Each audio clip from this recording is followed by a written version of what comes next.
How would you feel if I told you that by 2021 there could be no more adoptions in South Africa? Hoe sal jy voel as ek vir jou sê dat teen 2021 daar geen meer aannemings in Suid-Afrika gaan wees nie?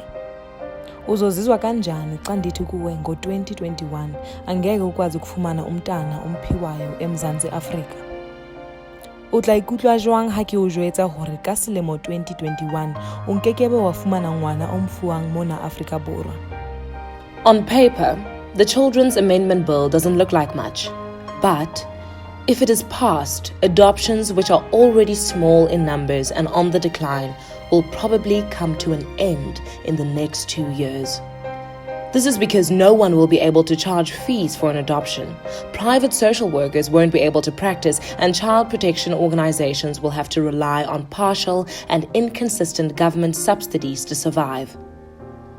In the end, only overworked and under-resourced government social workers will be able to perform adoptions. But can they really add complex and time-consuming national and inter-country adoptions to their already heavy workload? Probably not. My understanding of the amendments in the Children's Act are essentially it's eliminated fees that can be charged in association with adoption. And the second change would be what parties may be involved in the adoption process, particularly professional service providers. So that would be your doctors, your lawyers, anybody who would provide a professional service to facilitate it. By not including lawyers and medical practitioners in this picture, you're basically leaving a huge gap in terms of now there can be a child who doesn't have any form of medical checkup or diagnosis because we're not allowed to. The adoption might not be completed legally properly, where a parent might come back later 3 years down the line and say, I want my child, and there's no way to fight against it because people didn't dot their I's and cross their T's. Literally deleting fees is throwing the baby out with the bathwater. It causes more problems than it fixes. There's going to be less adoptions because the barrier of entry is too high. Now, if I wanted to start an agency, I can't recover costs. If this amendment to the Children's Act does take place, the cost that we carry every month would become unbearable. And I think we would most probably then end up with more street children, more children that are institutionalized, more children growing up without parents, without love, without stimulation, without care. And I think over the long run that would have a devastating impact on society. Door of Hope at any one time cared for between 66 and 76 babies, and we have 69 in our care at the moment. 90% of them are adoptable. Almost half of them have already been matched with families or on RACAP or are ready for matching. So we rely on the adoption process to get them into loving, caring families. If government has to take over adoptions, I don't think it's the best interest of the babies. When we're dealing with cases that are referred by our government, it's very slow.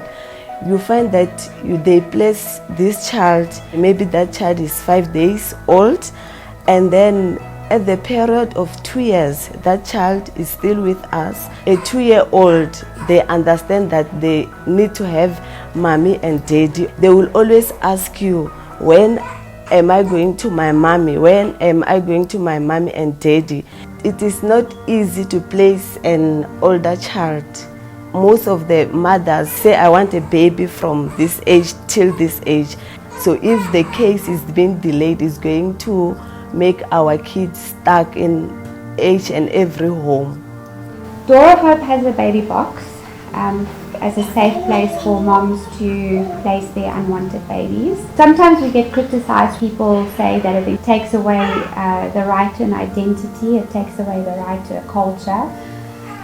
But if the adoption laws had to change and these abandoned babies cannot be adopted, you're taking away their second chance of giving them an identity and a culture. I don't think that the impact will be positive at all. You know, we're creating a space where we'll have higher situations of abandonment in rubbish bins. And already, if you look at the numbers versus 10 years ago, it is already higher. The last statistics that was done, there's an average of about 10,000 babies abandoned in South Africa every year. The government would like you to believe that if children are not adopted, they will be reunited with their birth families. We wish it was true, but it isn't. If these children aren't adopted, most of them will grow up in institutions or in impermanent short-term care. Why would I get rid of 9 people out of a market of 10 just so one person can look after something? Rather have 10 people. We already have 2 little people looking into it. Why would you cut that down? I don't get it. I really don't. We currently have around 500,000 children that are adoptable, and what's going to become of them? What's going to become of the 10,000 babies abandoned every year? What's going to become of AIDS orphans if they're not adoptable and there's no family available to take these children in? Is it not our duty to give them families? And adoption has been successful for many years in South Africa. Why try to fix something that's not broken?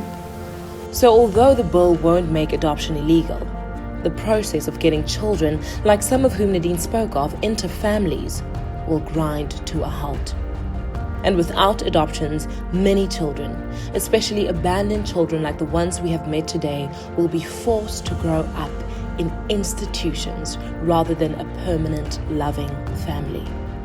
If you agree that this isn't in the best interest of South African children, please sign the petition on the site childrenmattersa.org, requesting more public consultation about the changes. Agree for your name to be added to the letter we'll be sending to the Speaker of Parliament, also on the website, asking for the bill to be withdrawn from the parliamentary process and reworked. Share this video across your network to raise awareness, and mobilize your community to action and prayer on behalf of our vulnerable children. There can be no keener revelation of a society's soul than the way in which it treats its children. President Nelson Mandela. These children matter. We must show them.